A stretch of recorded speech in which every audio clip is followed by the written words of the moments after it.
Olá, povo de Deus!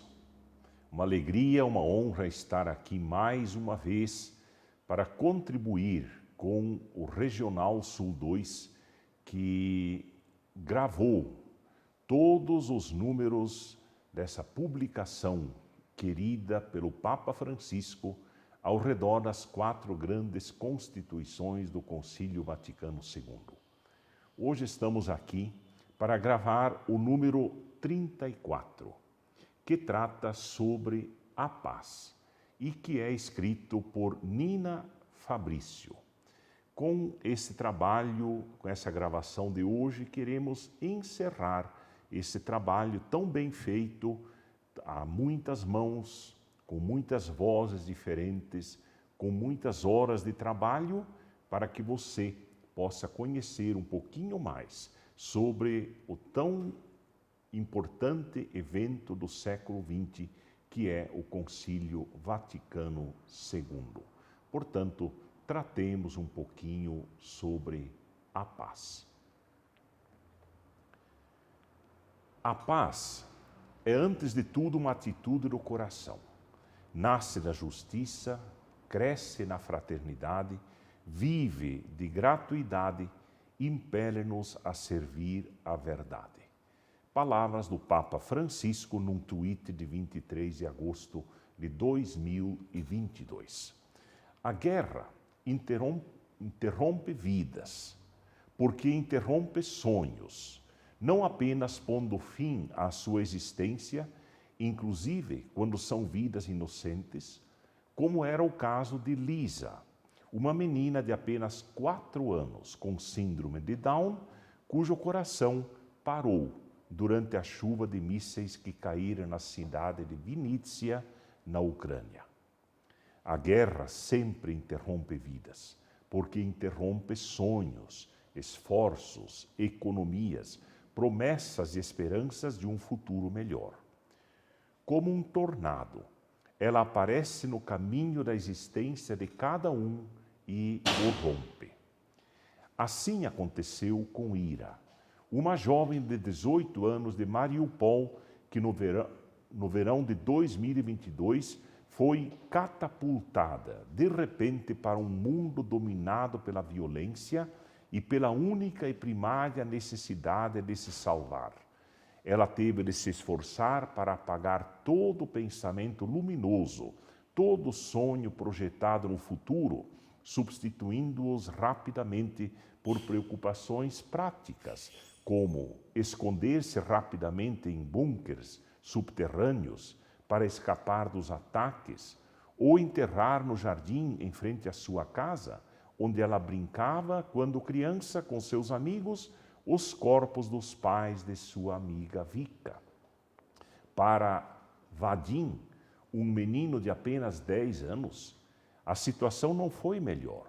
Mesmo vivendo em uma área a centenas de quilômetros das zonas de combate, uma região definida por embaixadores e estrategistas como relativamente mais segura.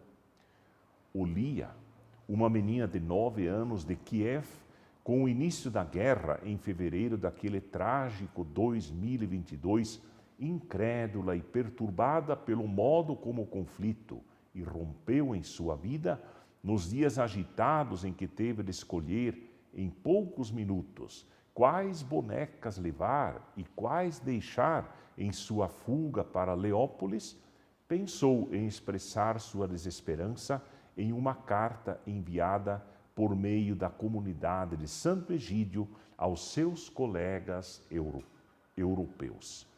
A carta de Olia chegou como uma desesperada mensagem.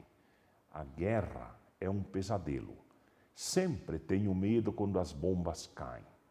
À noite dormimos aterrorizados na estação de metrô, trememos ao som das sirenes e pela manhã, quando acordo, meu primeiro pensamento me leva à minha casa.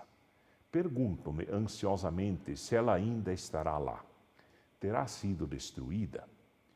Ao estrondo das armas, ao terror das vidas que se desfazem, uma após a outra, como em uma dramática sequência, soma-se a angústia do esquecimento, Alguém se lembrará de mim? Alguém se importará com meu destino? Serei salvo ou serei submerso?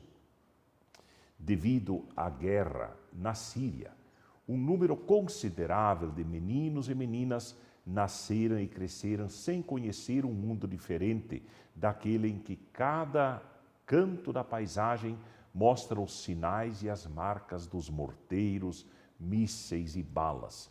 Diferente daquele em que o olhar não encontra nada além de ruínas, abandono, degradação, edifícios destruídos, que talvez um dia passem por uma reforma, uma nova camada de tinta, mas nunca mais se erguerão perfeitos e ordenados como deveriam ser.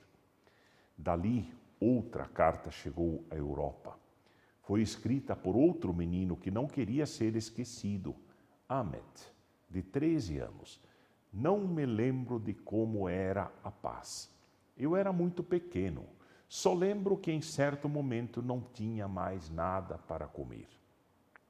Durante os anos de guerra, o núncio na Síria frequentemente voou para o Ocidente, para Roma e outras cidades europeias, com o fim de apelar pela paz e pela causa de um povo extremamente sofrido.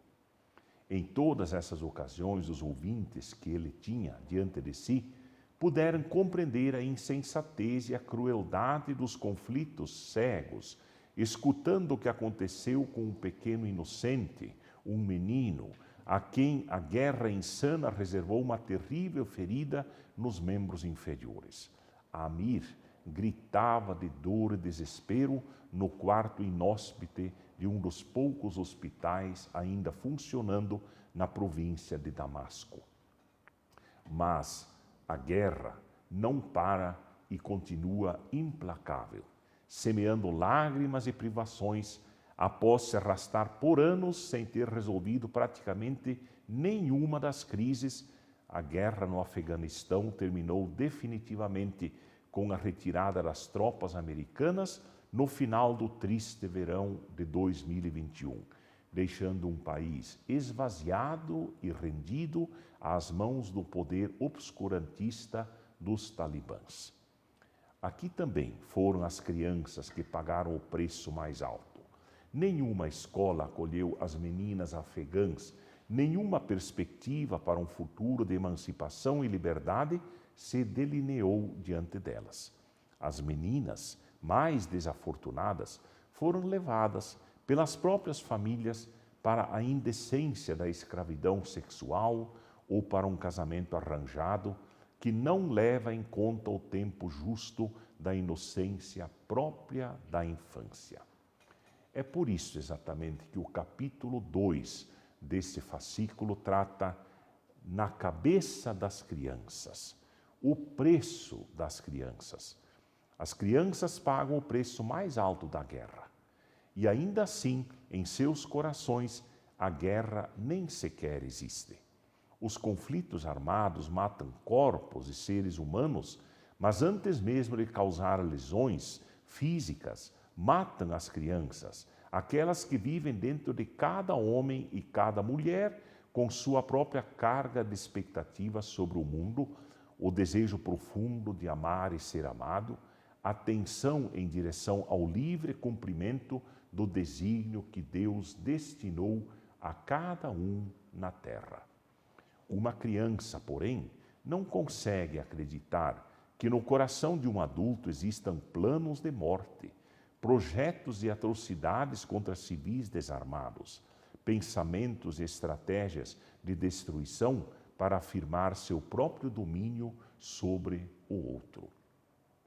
É o olhar sobre o mundo da criança, o estado da criança, como escrevia Lev Tolstói em A Verdade da Vida, que também os padres conciliares parecem sugerir nas páginas da Gaudium et Spes.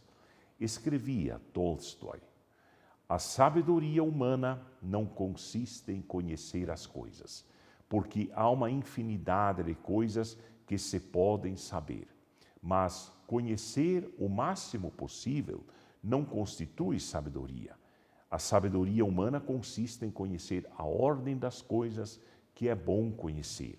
Consiste em saber dispor os próprios conhecimentos segundo a sua importância.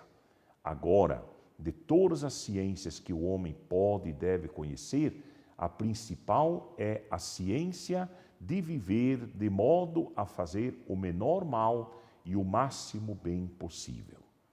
E de todas as artes, aquela de saber evitar o mal e produzir o bem com o menor esforço possível. O capítulo 3 exatamente trata do depor as armas, um gesto necessário para a paz. Já nos anos 60, quando começava a redação da Gaudium et Spes, aos padres conciliares parecia cada dia mais próxima aquela realidade de mútua interdependência que hoje, especialmente com os eventos bélicos frequentemente desencadeados pela luta por recursos primários e matérias-primas, mas também fomentados pelas consequências nefastas de vírus e epidemias, é percebida de forma tão nítida. Portanto, as palavras no mundo contemporâneo, falando das esperanças e angústias da humanidade, são de uma atualidade poderosa. Jamais o gênero humano dispôs de tantas riquezas, possibilidades e poder econômico, e, todavia, considerável parte dos habitantes da Terra é atormentada pela fome e pela miséria, e inúmeros são ainda totalmente analfabetos. Nunca os homens tiveram tão agudo sentido da liberdade como hoje, e, no entanto, surgem novas formas de escravidão social e psíquica. Ao mesmo tempo em que percebe intensamente sua unidade e mútua dependência dos indivíduos em uma necessária solidariedade, o mundo é gravemente levado para lados opostos por forças que lutam entre si. Com efeito, ainda persistem agudos conflitos políticos, sociais, econômicos, raciais e ideológicos, nem está afastado o perigo de uma guerra capaz de destruir tudo. Já dizia Gaudium et Spes no seu número 4. Palavras proféticas que se alinham perfeitamente com as do Papa Francisco, que diversas vezes denunciou abertamente o surgimento de uma terceira guerra mundial em pedaços. Também nesse ponto fala-se da crise dos mísseis em Cuba. O risco concreto de cair nesse novo abismo, que teria sido ainda mais devastador devido às armas nucleares dos Estados Unidos e da Rússia, as duas superpotências envolvidas, chegou ao ápice em outubro de 62, com a crise dos mísseis na ilha de Cuba. Retornemos àqueles dias, entre 15 e 28 de outubro de 62. A Guerra Fria atingiu o ápice de máxima tensão. Depois, em 14 de outubro, um avião espião americano fotografou o local onde a União Soviética estava construindo algumas bases na ilha caribenha para lançar mísseis nucleares capazes de atingir os Estados Unidos, chegando várias vezes à beira do que se eclodisse teria sido a Terceira Guerra Mundial. Moscou havia se posicionado com 20 mísseis balísticos intercontinentais nas costas cubanas, apontados para as principais cidades americanas. Esse caso chegou à Organização das Nações Unidas em 25 de outubro, em uma sessão de emergência durante a qual o embaixador americano Adlai Stevenson mostrou imagens das instalações de mísseis em Cuba, cuja existência havia sido negada pouco antes pelo embaixador de Moscou. Após muitas negociações, a nova guerra finalmente foi evitada, e muitos também Nos anos seguintes à crise, quiseram reconhecer o papel de São João XXIII, o Papa bom, que abriu o concílio, do qual, no entanto, não chegou a ver o final. Na situação de impasse que se criou, São João XXIII interveio, mobilizando não um exército, mas apenas a força moral e espiritual que possuía. Então o Papa enviou aos políticos um documento que foi eficaz, precisamente por seu caráter não político, que assim se concluía. Leio: se tiver coragem de recuar os navios porta-mísseis, provará seu amor ao próximo, não só pela nação, mas pela inteira família humana. Passará à história como um dos pioneiros de uma revolução de valores baseada no amor. Você pode afirmar que não é religioso, mas a religião não é um conjunto de preceitos, mas o compromisso com a ação no amor de toda a humanidade, que, quando autêntico, se une ao amor de Deus. Para quem se é religioso, mesmo que seu nome não seja pronunciado. Por isso, João 23, na sua luta, facilitou a paz. Também nós precisamos ajudar a facilitar a paz.